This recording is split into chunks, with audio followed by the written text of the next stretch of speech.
بسم الله الرحمن علم القرآن خلق الإنسان علمه البيان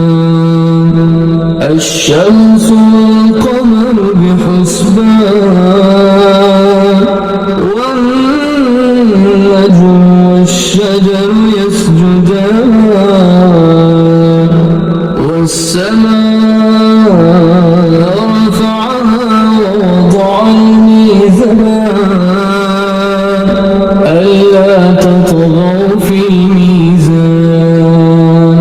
وأقيموا الوزن بالقسط ولا تخسروا الميزان والأرض وضعها للأنام فيها فاكهة والنخل ذات الأكمام والحب ذو العصف والريحان